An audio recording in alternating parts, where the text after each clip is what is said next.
Welcome to Business Voice, a program of the Greece Regional Chamber of Commerce. Each month, we'll feature business and community leaders sharing their stories, initiatives, concerns, and passions. Learn practical information regarding community resources and opportunities. Now, the host of Business Voice, Greece Regional Chamber President and CEO, Sarah Lentini. Welcome, everybody. You're listening to Business Voice, a program of the Greece Regional Chamber of Commerce, sponsored by Pet Saver Healthy Pet Superstore. We have a really great show lined up for you today, starting with my first guest, President and CEO of Holy Sepulchre Cemeteries and Ascension Garden, Lynn Sullivan. Welcome, Lynn. Thank you, Sarah. It's a pleasure to be here. Yeah, we're delighted that you're here. I am as well. Wonderful. And, I'm going to start by just asking you to tell us a little bit about Holy Sepulchre. It is, a very beautiful spot, it seems to me, but then you've got a whole lot going on and a whole lot of firsts, so tell us about it. We do. Thank you. So Holy Sepulchre has been around since 1871. It was dedicated by Bishop McQuaid, and who's the first bishop of Rochester. Today, it encompasses 340 acres, and we have over 250,000 people buried on it. Wow. And so it's a very large cemetery. It's one of the largest in New York State, actually, until you get down into the New York City area, either Catholic or non-Catholic, and we are a Catholic cemetery. We bury about 1,500 people a year, and there's still, surprisingly, even with 250,000 people buried there, lots of room still to develop. In fact, we developed 3 new sections within the last year alone. One was a first responder section. Another one was a new cremation garden called Holy Rosary Cremation Garden, and then a general section as well. What people may not know is we actually have 2 cemeteries, and there's a second cemetery in Henrietta called Ascension Garden. That's about 109 acres, and it's much smaller in size, so only about a third of the size of Holy Sepulchre, but that only has about 400 people buried. So a much smaller cemetery, but very beautiful as well. Both are maintained as park-like settings. Well, that sounds like an enormous, I want to call it a complex. That's not really the right word, but what an enormous footprint that you manage. And I imagine just keeping it manicured and lovely, because you said gardens. So that's got to be a job in and of itself. So how many staff do you have? How many volunteers? How can people get involved? Right. So we have about 50 people on board this time of year. In the winter months, we drop down because we obviously don't have to cut the grass during the winter months. We do have to plow snow, though. We have 19 miles of roads alone at Holy Sepulchre Cemetery. So there's a lot there.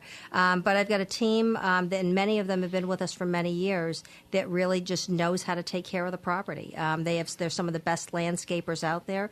At Ascension Garden, we actually now have our own beehives, so we're growing honeybees. Really? Yes, to help with the natural maintenance of the land. Oh, what a great idea! So it's really great, and they're just amazing. From a planting standpoint, they determine what we plant. They lay out the flower gardens each year. They're different every single year. They do the designs and everything.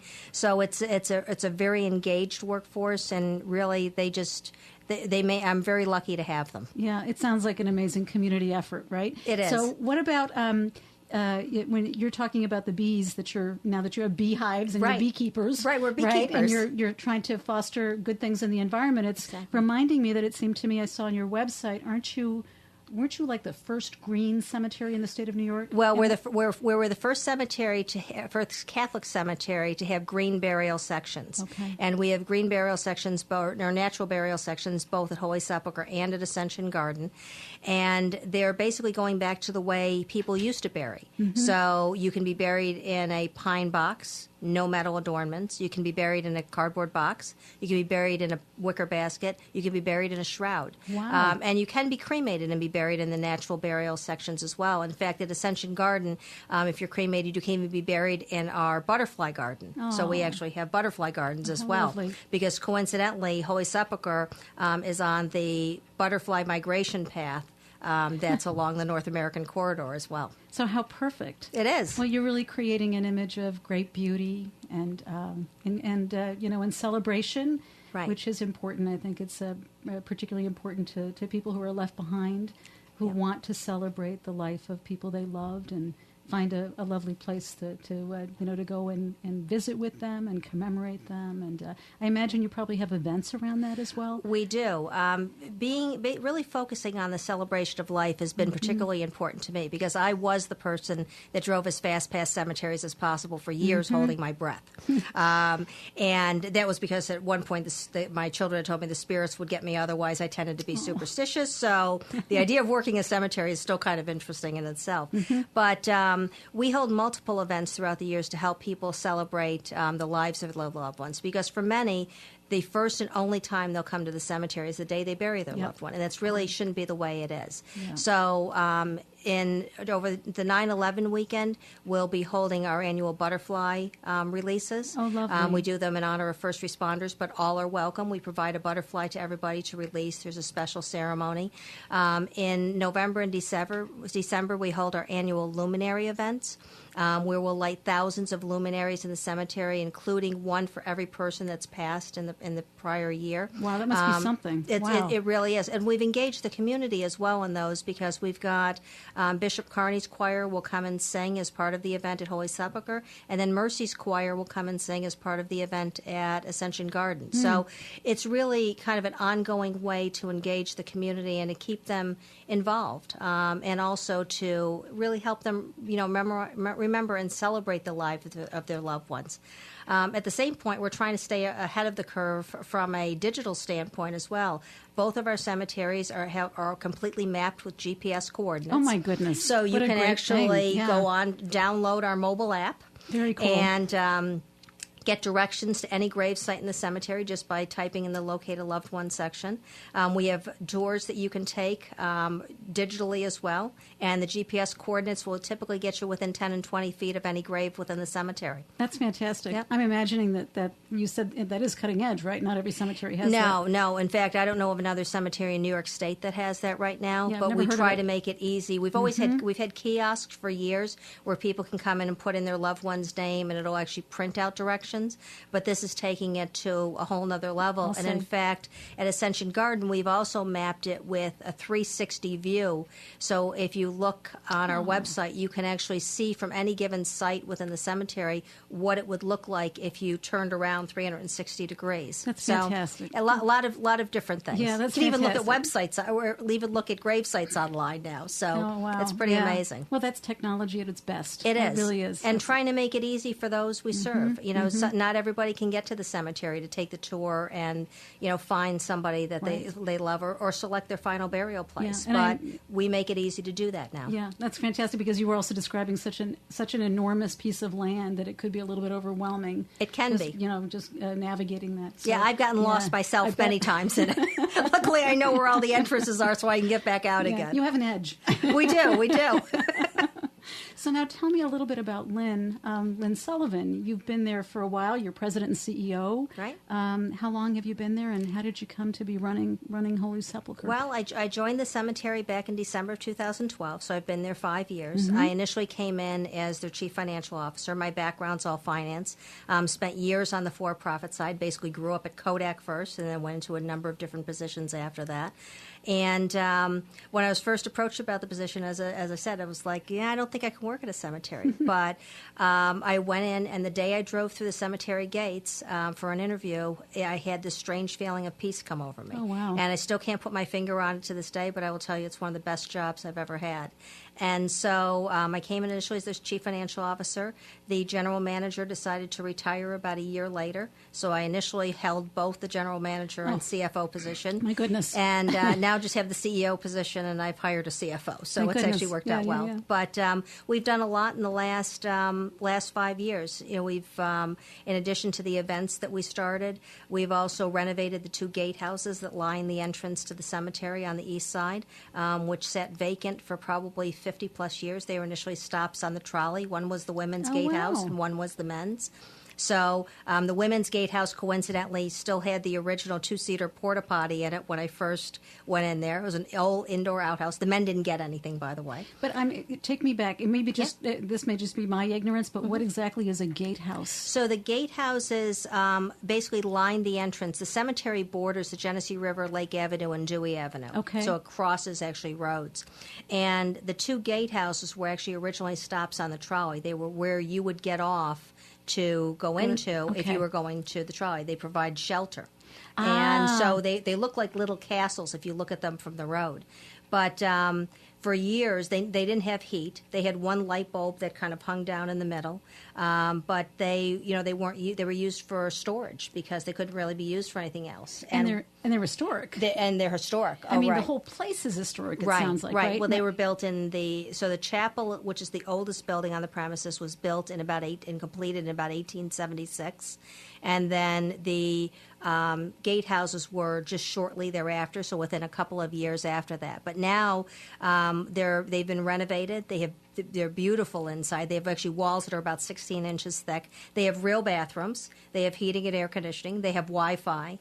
And we use them for meetings and events, but we also make them available to the churches, the Catholic churches, and then other nonprofits to use at no charge so that they can hold meetings themselves there as well. So they're pretty big. I mean, I was picturing something much smaller, but as you're speaking, I'm suddenly understanding these are big enough to hold a meeting. They're big enough. They hold about 20 to 25 people, depending on how you've set them up. But but they've come in very handy now. So they're being used for the first time in probably 60, 70 years at least. Is the entire site, the entire property, is it an historic site? Is it designated as an historic site? It's not designated as a historic site. It could easily be classified, including many, at least the gatehouses as well as the chapel, as a historical site. I would but think so. The issue is then you're restricted in terms of what you can do in terms of the building. Yep. So, for example, renovating the gatehouses would have become a much more difficult costly. project. Yep. And not that we don't do all the right things. I mean, to give an example, the chapel has undergone renovations for the last 2.5 years. One of the first things we did was actually replace the 140-year-old slate roof, which was actually still holding up after 140 years. Unbelievable. We've replaced it with a slate roof, by the way, because that's the right thing to do from a historical standpoint. But repointing the buildings, we've actually had that underway now for the last 2 years as well. So it's really making sure that those buildings are maintained and preserved for the future. So from a historical maintenance standpoint, we're doing all of the things that you would need to do to maintain the buildings and to make sure that they withstand the test of time. But we haven't given them historical designation mainly because of the restrictions it would place in terms of what we would be able to do. But it sounds like you're doing a beautiful job. It sounds like a spectacular campus and getting more so. I love the environmental focus.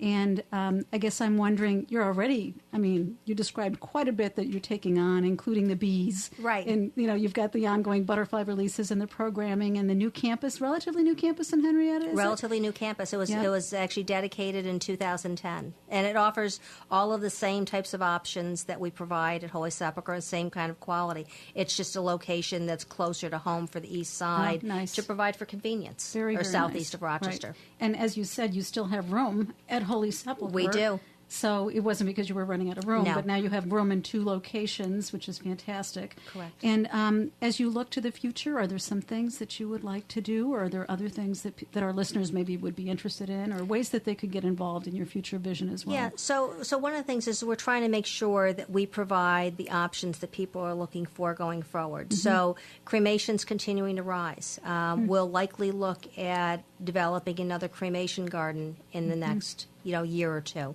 just to make sure that the space is there for the people as they need it. We're trying to make things accessible. If there are we have monthly memorial masses. There's a lot of different events we do throughout the year. We're getting ready in November to dedicate a second crypt called the Joseph of Arimathea crypt. We never turn anybody away, and so from whether they have funds or not. So for those that don't have funds, the Joseph of Arimathea crypt was dedicated for people to bring their cremated remains to of their loved ones, that they could inter them safely on sacred ground. ground. So we make that available at no charge to families, and we'll be reopening that and dedicating a second one actually in the November time frame. So there are a lot of different events throughout the year that people can get involved in. Over Memorial Day weekend, we had 2 Boy Scout troops, and the one's been doing it for the last 17 years, place over 5,500 flags on the graves of veterans throughout the cemetery. My. It's a site. That's If you ever want to come over Memorial Day week, it's a site that you don't want to miss. It really is just absolutely beautiful. But what it does is it really points to the lives that people have given for our country and really made a difference. So in terms of getting involved, events throughout the year, helping to place the luminary bags in November and December as we get ready to do those events, which are the white paper bags with the candle inside and sand, things like that. We've had community groups come in and do raking and in the spring, fall to help with the spring and fall cleanup. So there's a lot of different ways to get involved, whether it be events related, whether it be coming and doing a community service project. We've had multiple Eagle Scout projects, 3 already this year in the cemetery. So there's, like I said, a lot of different ways to get involved, and we always welcome people to just come to the events, even that from that standpoint, getting involved. In case you're just joining us, you're listening to Business Voice, a program of the Greece Regional Chamber of Commerce, sponsored by Pet Saver Healthy Pet Superstore. I'm Sarah Lentini from the Greece Regional Chamber, and you're listening to Lynn Sullivan, President and CEO of Holy Sepulchre Cemeteries and Ascension Gardens, and she is telling us all about the great work that they do that is so meaningful here in our community. So before we let you go, we certainly want to know how people can reach out to you, what the ways are, but I also am wondering, I know that you said originally, this was started as a Catholic institution, a Catholic organization. Do you need to be Catholic in order to be buried at Holy Sepulchre? Well, it's still considered a Catholic cemetery. We have our Catholic designation from the Diocese of Rochester. However, if you drive through the grounds of Holy Sepulchre or Ascension Garden, you'll see other designations on different headstones. You'll see the Jewish star in certain cases. One of the things that we will never do is we will never separate a family. And you have many families today where there are multiple religions in the family. So in terms of being able to keep the family together, we allow others that are non-Catholic to be buried in the cemetery as well. That's great. That's really... I think that's that, along with the other ways in which you're looking at the ways in which families and individuals are evolving in their desires and the preponderance of people who may want to be interred or buried or cremated or, maybe looking for options that maybe weren't there before. I think it's great that you're evolving right along with them and with the society. So the other question I have for you, I should know the answer, but I don't, Lynn, is are you a not-for-profit? We are a not-for-profit. We're a not-for-profit religious corporation. From a structure standpoint, we're actually a New York not-for-profit corporation, but we have a religious designation from the Diocese of Rochester. Should also be noted that actually the Diocese of Rochester operates an additional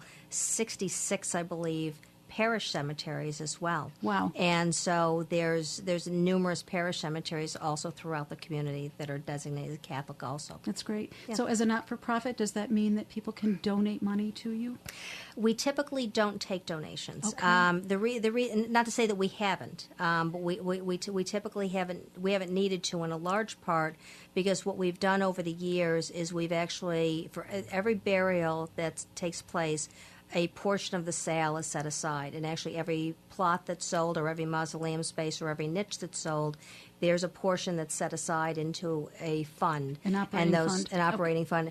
But really more of an investment fund. And those funds are maintained because one of the things that people may not always know about cemeteries is that once you bury one person on the land, you're required to maintain that land forever. It's not a 5-year business. It's not a 10-year business. It's a forever business. So we are actually one of the very few cemeteries in the United States that maintains on our books a liability for the cost of maintaining the cemetery for the next 100 years. Once you do the calculation beyond that, it doesn't change the numbers all that much. But we do that to make sure that it's always right in the front of our minds as to how much we need to make sure that this cemetery is well maintained forever. So from a fiscal responsibility standpoint, that's really key. So it's not that we don't take donations. We're getting ready to do a Holy Family monument that's over in the children's section. That will be a monument to the unborn, so children that have passed before they became either full term or that were stillborn. And that statue is something that people can buy a brick for and donate to. It's being handled by the Knights of Columbus. They're involved with that project. So, wow. but typically we try to make sure that we are as self-sufficient as possible. To make sure that we do the right things from a fiscal responsibility standpoint. That is really impressive. I have to tell you, the entire story of Holy Sepulchre, tied together with the story of Lynn Sullivan, I might add, is really impressive.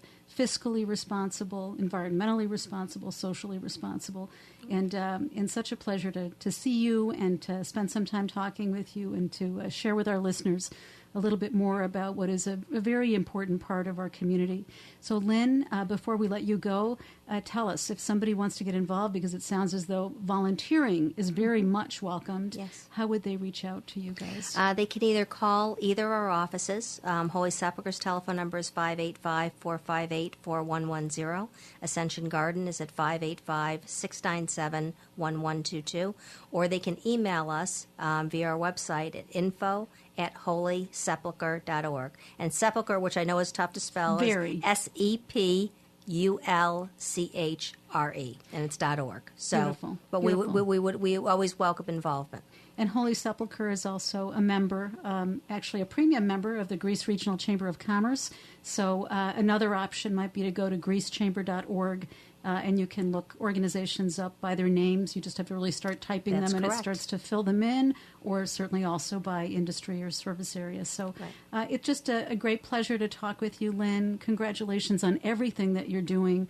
Lynn Sullivan, President and CEO of Holy Sepulchre Cemeteries and Ascension Garden. Thank you for joining us here on Business Voice. And thank you for having me today, Sarah, and thanks for all you do for the Greece Chamber, because it really makes a difference in our community. Oh, thank you very much, Lynn. Our next guest is coming right up. Stick around. You don't want to miss this next segment.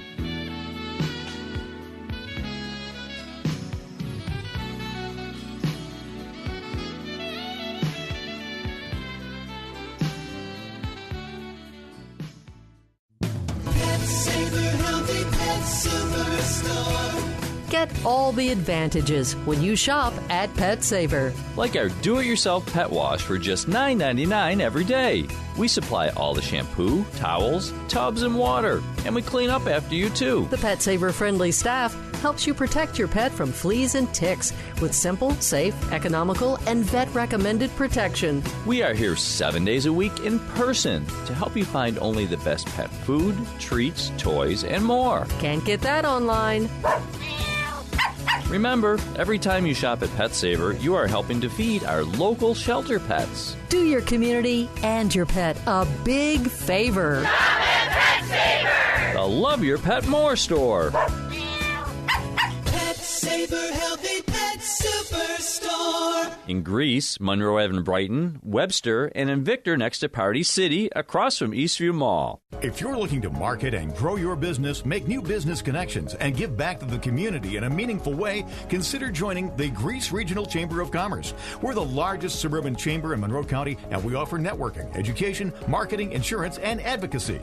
You do not need to live or work in Greece to join. Our members come from throughout the region. In short, we're better together, and together, we're moving business forward. Visit greecechamber.org or call 585-227-7272 to join today.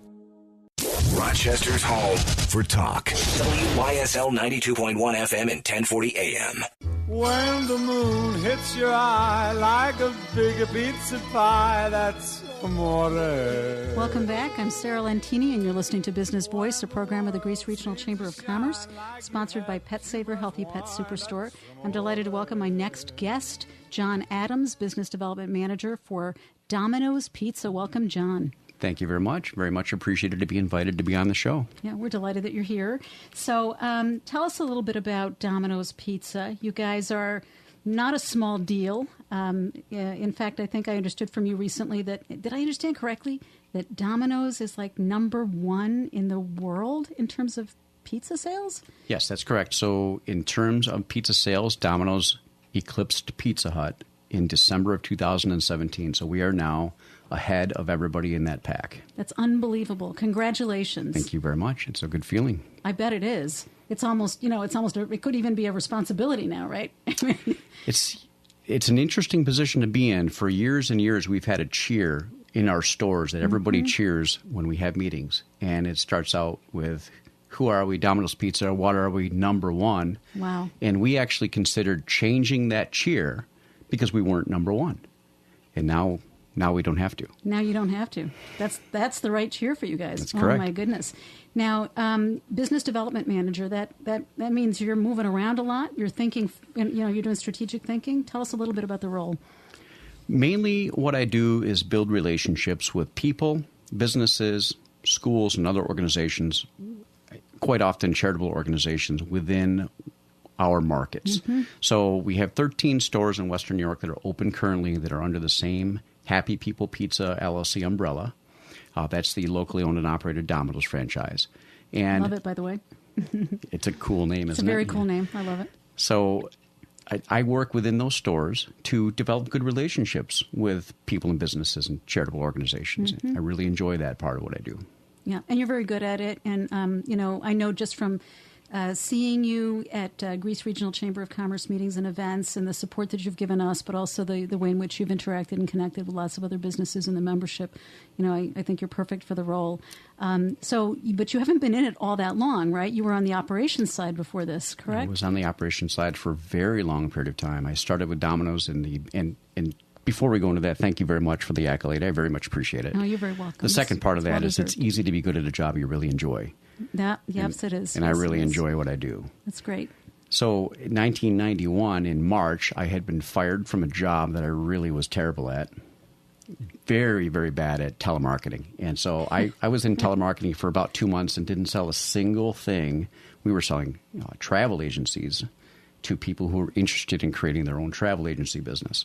And I didn't sell one of them.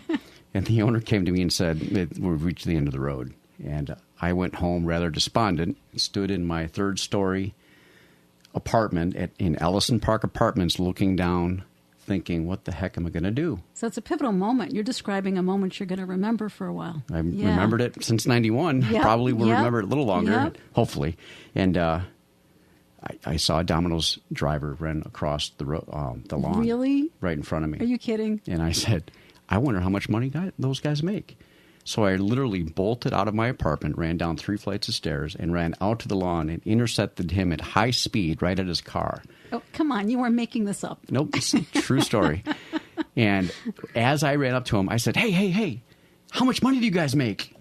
And he immediately thought I was robbing him. Yeah, I would think so, too. And it took a couple of moments to get that sorted out. But once we got it sorted out, he referred me to the local store, and 4 days later, I started in the Fairport, New York store, which is no longer there, but that was the beginning of my Domino's career.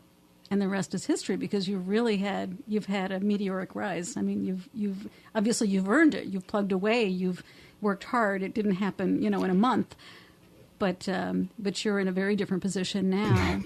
And as you were talking about a moment of despondency, I was thinking to myself, and most success is built on failure. Yeah, I mean, and just to share with you that every time I read a quote about success, and there are plenty of people in through the ages that we all view as successful, almost all those people have quotes that say, the difference between being successful and not being successful is kind of picking yourself up and moving forward. Yeah, absolutely true. And boy, I'd love to be able to call it a meteoric rise, but it was more like a roller coaster with sometimes high peaks and sometimes low peaks over many, many years. Yeah, that was a long time ago. It was a long time ago. And I left the company. I'm on my 4th tour with Domino's. Wow. So I've left to do different management things over the years, and I have started my own business, ran and operated a landscaping company. I did that part-time while I worked full-time at Domino's for 7 years.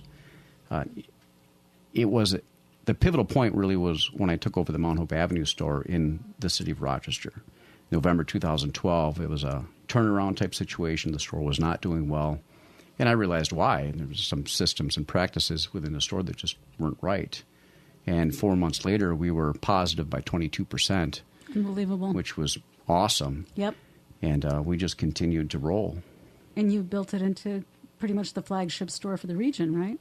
It is, I'd like to call it a flagship. It's definitely fantastically operating store, and it's still my baby. It's been passed on to other people at this point, and they're holding on to that. And I touch base every now and then. I say, "Are you taking care of the store?" And they tell me that they are, and it's clear that they are. That's great. Yeah.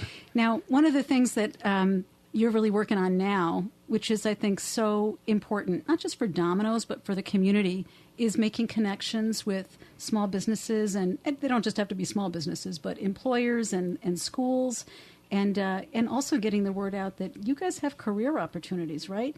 Just as you described, just as you've described the many ways in which you've developed and grown as a senior leader within the Domino's franchise. So could this be an opportunity for a lot of people, young people in the community, as well as older adults, right? Certainly could. It could be a tremendous opportunity for many people. And, let's be clear. The food service in general, it's got a reputation as being a terrible career choice. And pizza in general has a reputation of being the lowest rung of the food service industry. And that's not what we have. We have a career path where people can actually get involved, have a heck of a lot of fun doing what we do, be involved with a brand they can be proud of, and go forward and make a professional income. Our GMs are over 40K, most of them. That's great. If they're in any type of volume at all, and they have the ability to earn bonuses on top of that, and if they perform well and learn the system, then they can become supervisors, and they're going to be making more money than that. And the bottom line is that we can provide certainly an above-average income for somebody who has no high school. They don't even have to graduate high school.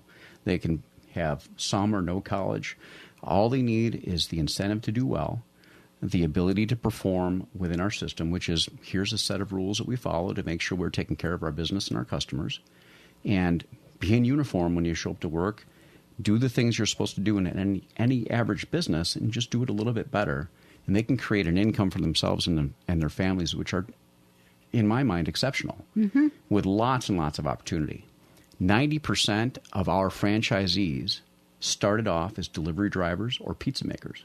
9 out of 10. It's a huge number. Sure is. Yeah. So there's really upward mobility. There is. You can start at a lower rung and really work your way up, and no small deal. I mean, running a franchise, owning a franchise, and how does that work? You guys talk a little bit about the franchise structure.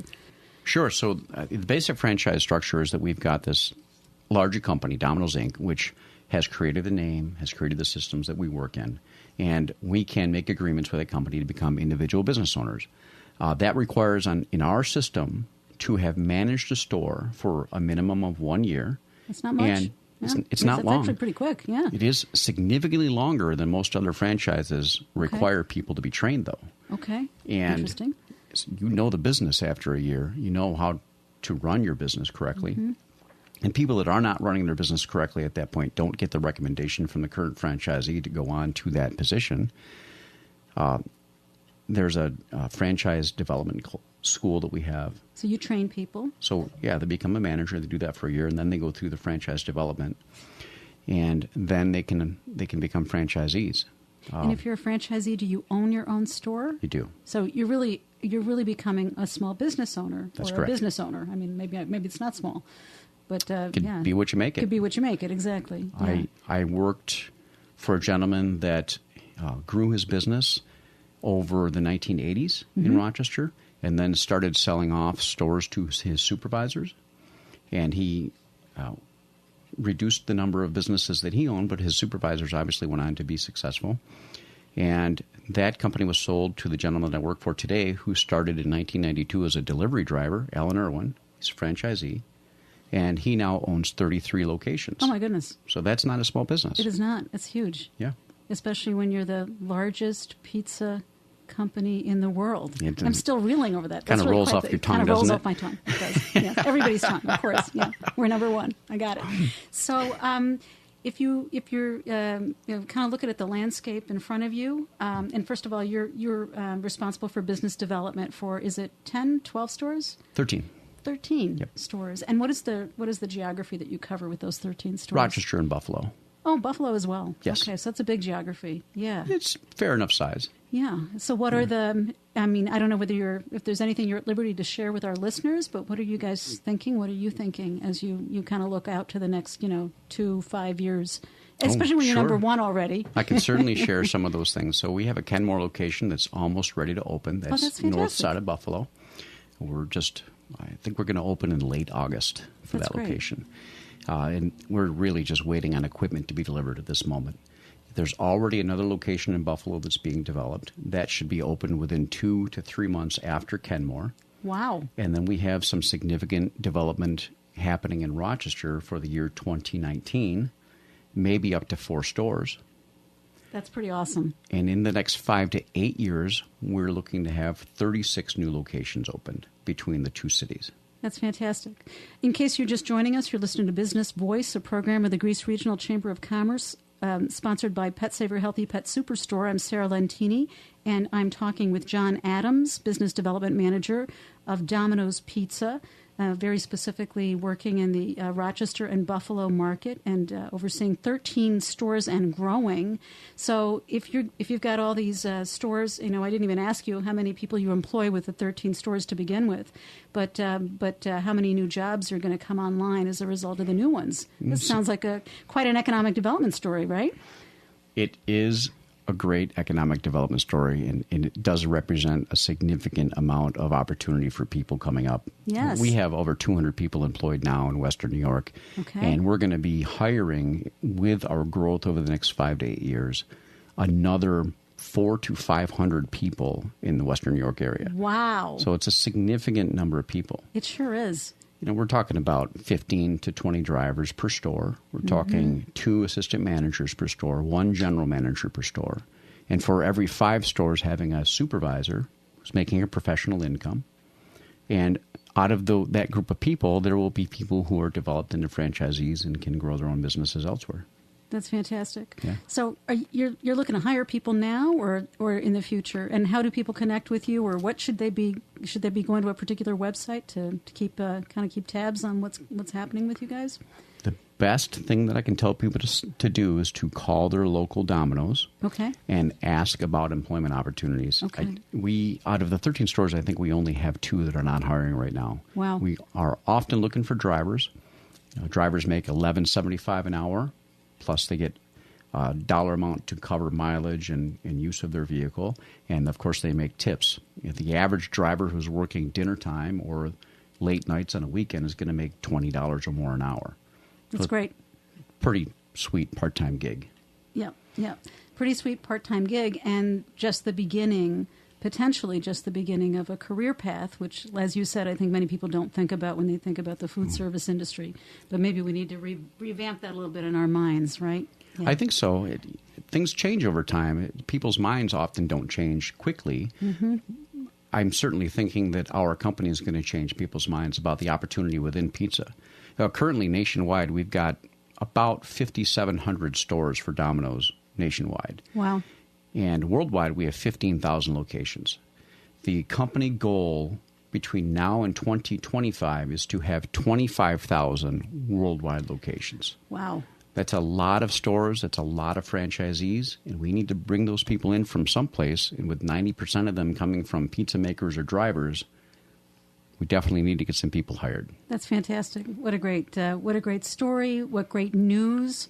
Congratulations on your being number one and on your growth and your really terrific plans that I know are going to impact the Rochester and Western New York areas in a very good way. Thank you so much for being here. And I just want to say before we let you go, thank you also for the support that you've given to the Greece Regional Chamber, both at our recent Rockin' at Ridgemont event. Thank you for being a dessert sponsor. You're very People welcome. don't think of dessert when they think of Domino's, but those brownies, you donated hundreds of brownies, and they were all gone. I never got one, so I'm still not very happy about that.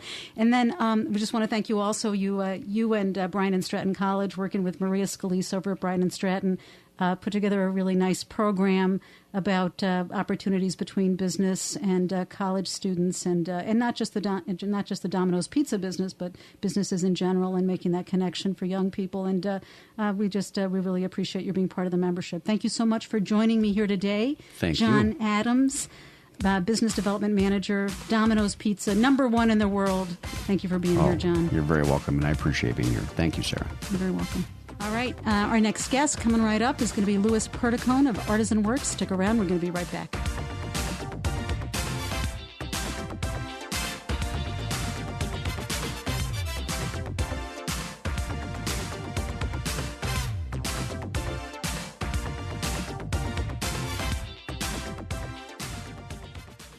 Of course you love your pet. That's why it's hard to believe that you're feeding them the wrong food. Yeah, 70% of dogs and cats are eating the wrong pet food. It could be because they're getting older, a little overweight, or have allergies. Pet Saver Healthy Pet Superstore can help. Bring in your food or take a picture of the label, and a trained staff member will let you know what is really in the food. They know how to accurately read the labels and give you the truth about what you're feeding or not feeding your pet. If you need a change, they can recommend a food that really is healthier for your pet. And because Pet Saver carries more premium food than any other store in town, including the national chains, you might even be able to pay less for a food that is better for your pet. Are you one of the 70% of pet owners that are feeding your dog or cat the wrong food? Find out for free at the Pet Saver nearest you. In Greece, Monroe Ave in Brighton, Webster, and in Victor next to Party City, across from Eastview Mall.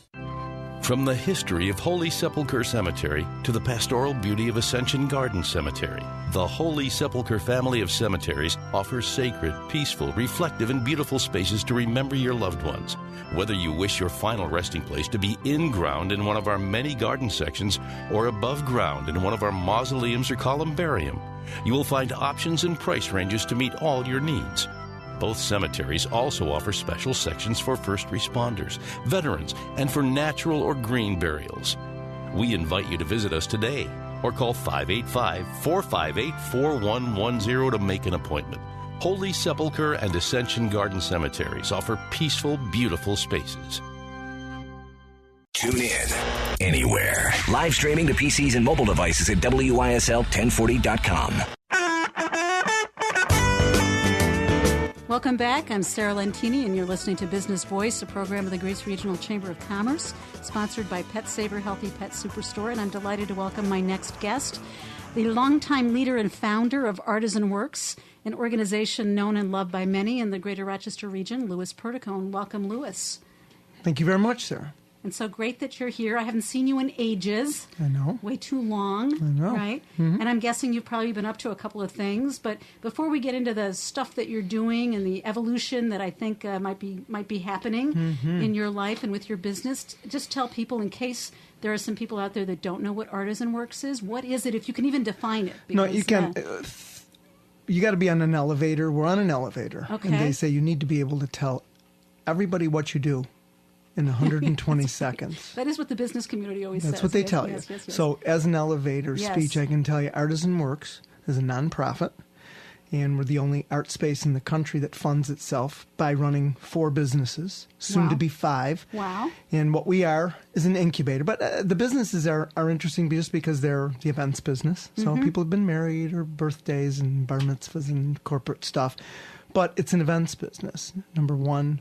Primary income. Second income is leasing. So we're an incubator, and that's the key to our nonprofit. We buy bodies of work locally, nationally, internationally. And those bodies of work are purchased over a long term of payments. And when we lease art to companies, we are in 81 buildings in the state now. Oh, my goodness. And so in those buildings, you look at Rochester General Hospital, we have probably 1 million square feet that we do there. And then we do small places, even a small restaurant that might be 1,000 square feet. But that business, that lease to own, is what funds the incubator. Okay. All the other stuff, members, got to be a member to do anything. We have this donation part of the program that we're partners with ABVI Goodwill. Very few people realize that. I did not know that So myself. we take stuff that people donate and we sell it online. And all of these things create basically business where we are able to employ, and not directly oftentimes. Our events business probably employs through a contractor 60 people. So there's a lot of constantly creating employment situations. So that's what we do as a nonprofit. Which is already enormous and kind of hard to get one's arms around. Yep. But what I want to do before we go any further is just to give people sort of, anybody who hasn't been there, and I haven't been there in a while, so I might be a little off, so you're going to correct me if I am, but some sense of what it is that they would see if they walked into ARTISANworks right now. And I'll just tell you that the very first time I ever did, unprepared, silly me, I thought it was going to stop off for 5 minutes, right? And either drop something off, I don't remember what it was, something, right? And, probably 2 hours later, as I'm walking out, kind of with on like sensory overload, I was thinking to myself, I don't even know what I don't even know, because that's why I asked you, I don't even know how to define what I just experienced, because it seemed to me that in many ways ARTISANworks, because you have a tremendous amount of artwork, right, is like a gallery, no doubt. However, it isn't the traditional gallery by any sense, by any in any definition, I think.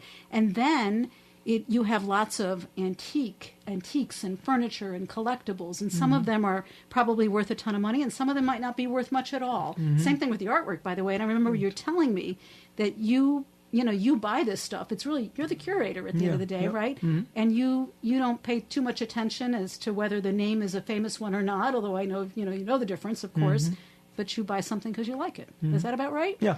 Yes.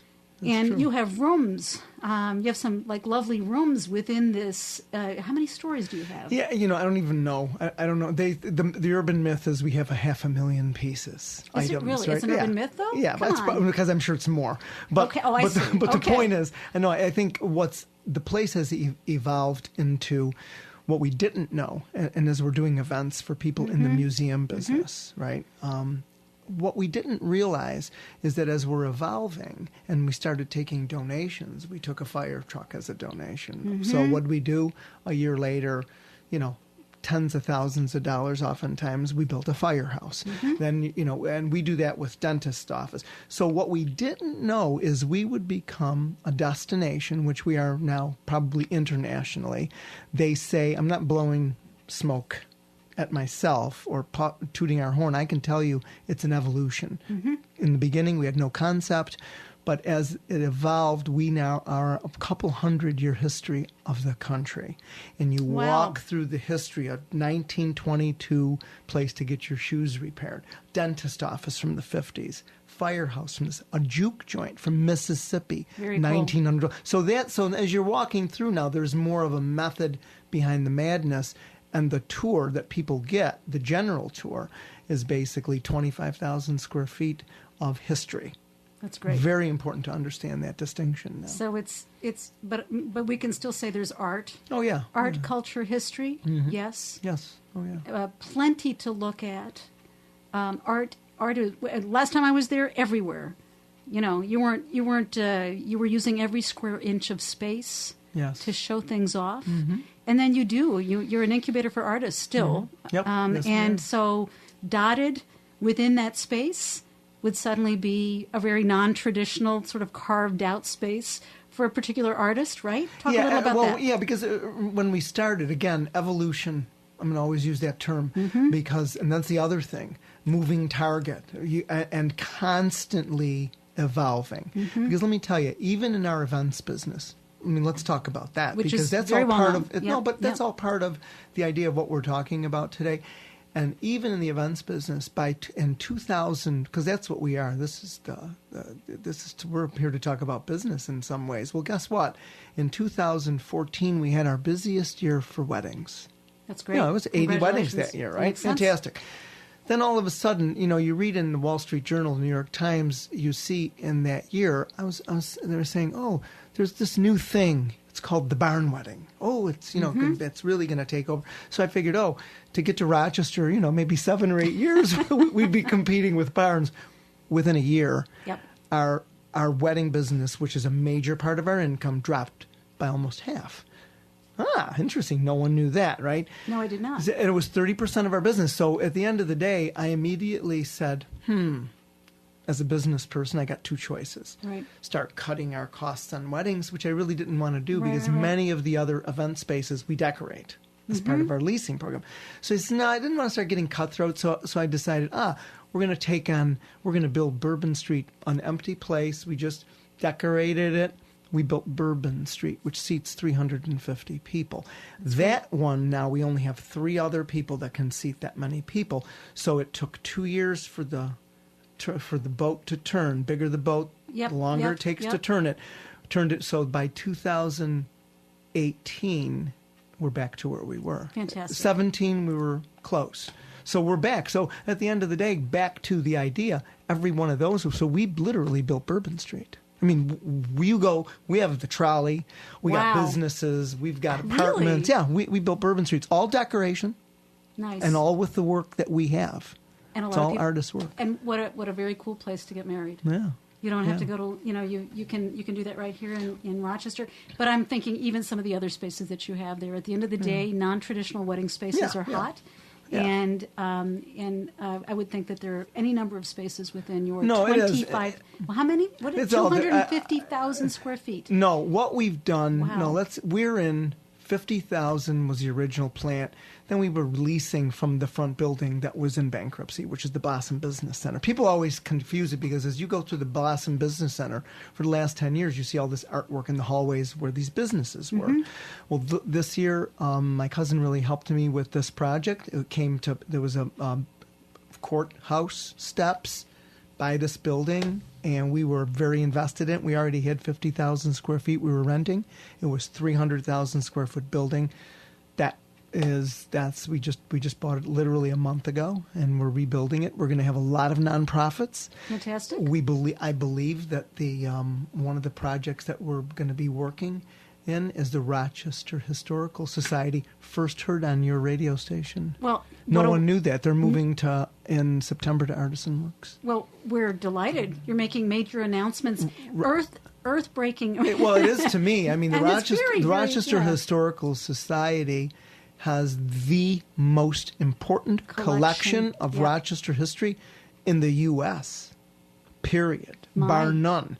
And yeah, you get the Smithsonian's and you have all these things, but realistically, you got letters related to Susan B. Anthony, Frederick Douglass, clothing. I mean, it's beyond, and it's always, you're right, it's of national importance. And it's always been, in some ways, it's always been kind of like not kind of overlooked because it's not like, I'm going to take my family and we're going to go look at the Rochester's history. So the reality is tying it into ARTISANworks. So now on Saturdays and Sundays at 2:00, we go beyond. You can do your own tour in our building, right? 25,000 square feet. On Saturdays and Sundays at 2:00, we do more of an exotic tour where we travel to some of the other spaces. And what will be part of that will be this Rochester Historical Society beyond the tour, as well as we just partnered with the Boys and Girls Club of Rochester, and that has not come out yet as a press release, but we are. That's great. So we have a room that we're dedicating to kids from the city.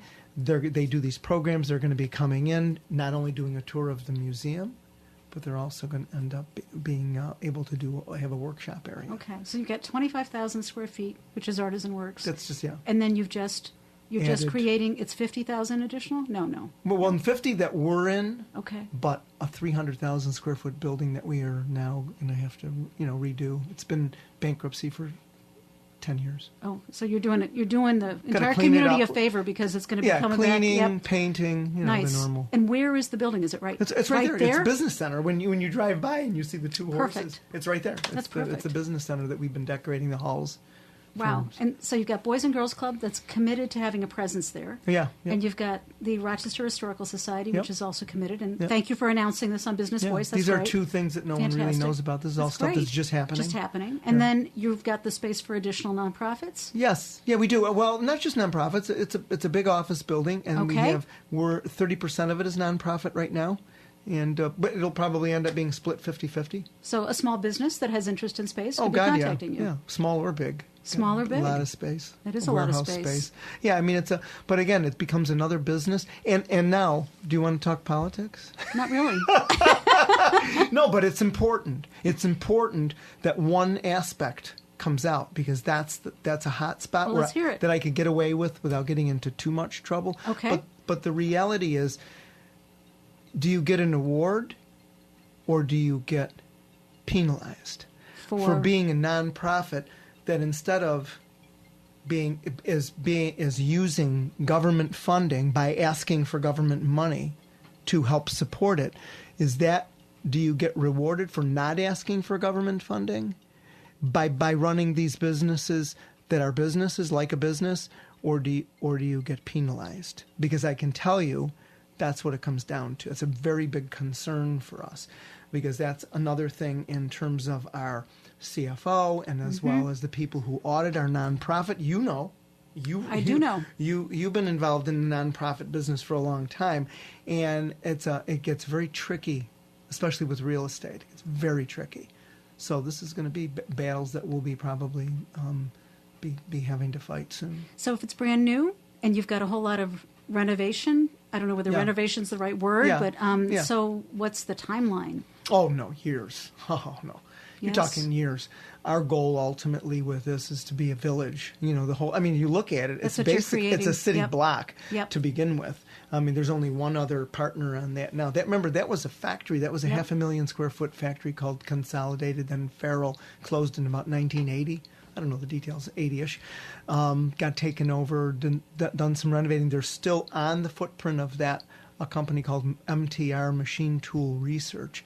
They still are doing what Farrell did in the early 1900s. They're still tooling machines. Yeah, and which is that's a cool part of the trip too, to walk through and see what the heck these guys did 100 years ago. And you're on Blossom? Yeah, Whitten and Blossom behind right CVS off of University. Tops. Yeah, right. Yep.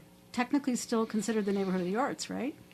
That's a whole other conversation. You're a trouble. Speaking of politics, you're a troublemaker. I really didn't know. I stepped in it inadvertently. No, I mean we're not part of the neighborhood of the arts. It was my brilliant idea when the neighborhood of the arts didn't have any money that I was going to say, listen, we'll do the ARTISANworks, will do the printing, but we want strong museum because we're in that general area. But we want strong museum and we want ARTISANworks to have little bubbles on the map when people are coming from other cities visiting the neighborhood of the arts. Why wouldn't we? Yeah. So they put us on the bubble, and then they got the money. Now we're off.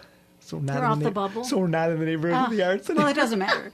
You're in the cool part of the city. Well, whatever. We are the arts, but I won't say that. I'm going to get in trouble with my other museum friends.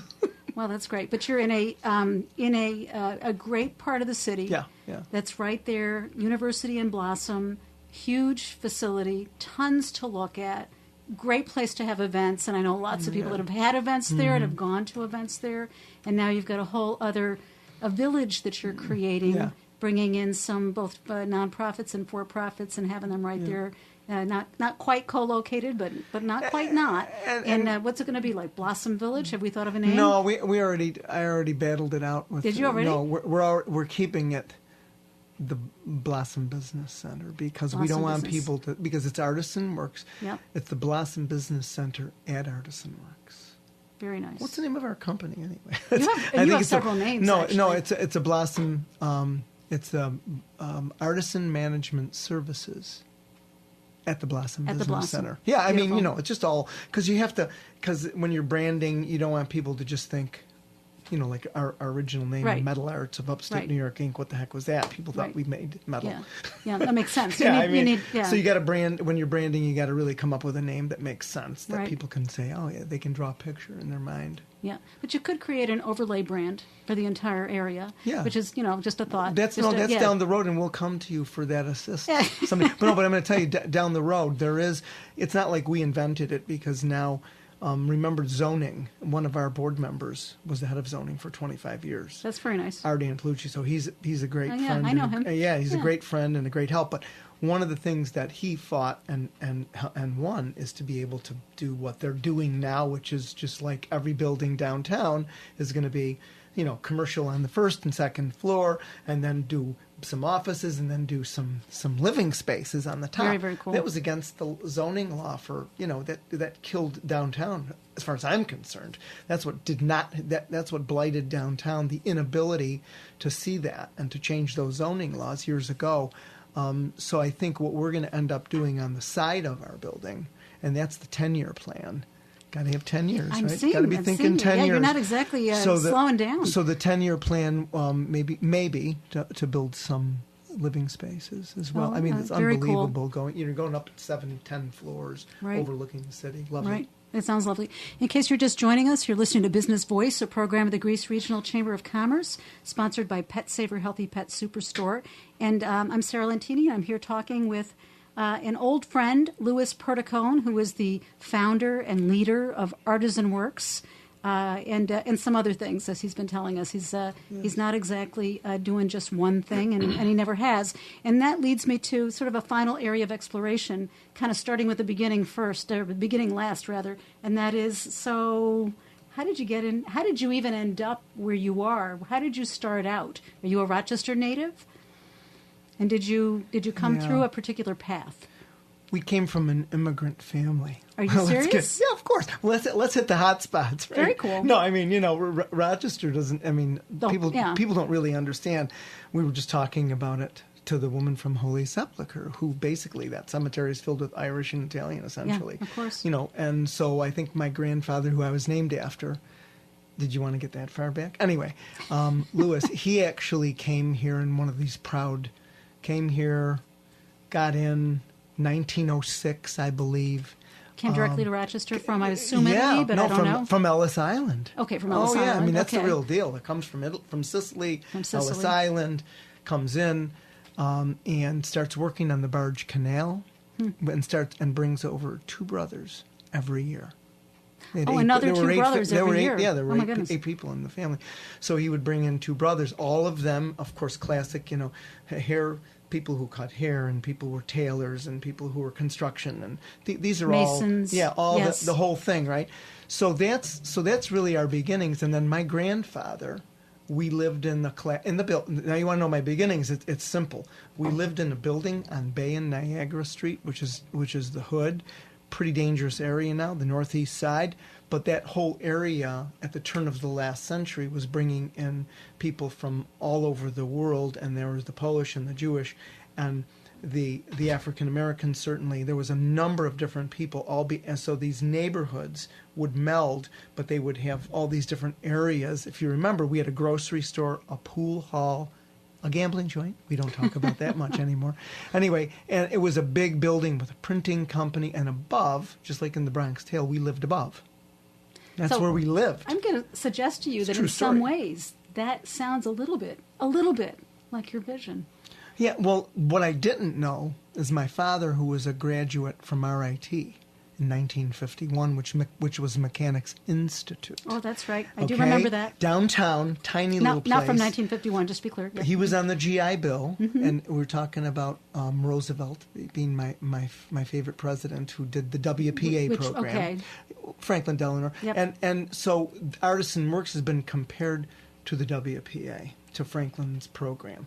And and I believe we really are, because that's kind of what our vision is anyway, putting people to work and, keep it going, and not just the arts, but in every other area. But the point was, back to that original vision, I'd come home as my father, who was this bohemian music and all this stuff. Oh, yeah, musician, painter, writer, and worked at a linoleum company to bring up his 4 kids. Yeah. And wife, let's not forget about Elizabeth, who we named the collection after. The Elizabeth Collection, because she worked at Sibley's downtown that helped pay his way through RIT. Oh, interesting. So we're great parents. The Elizabeth Collection. Yep. So, but end of the day, I just was immersed in my father, just building, cutting walls out. The next day, you come home from school and there's a missing wall and there's a new room. No, I mean, it was interesting because it's funny how the ARTISANworks evolved. So as a kid, I was immersed in that, but then I immediately started, wanted to get out of Dodge, and so I started running my own businesses when I was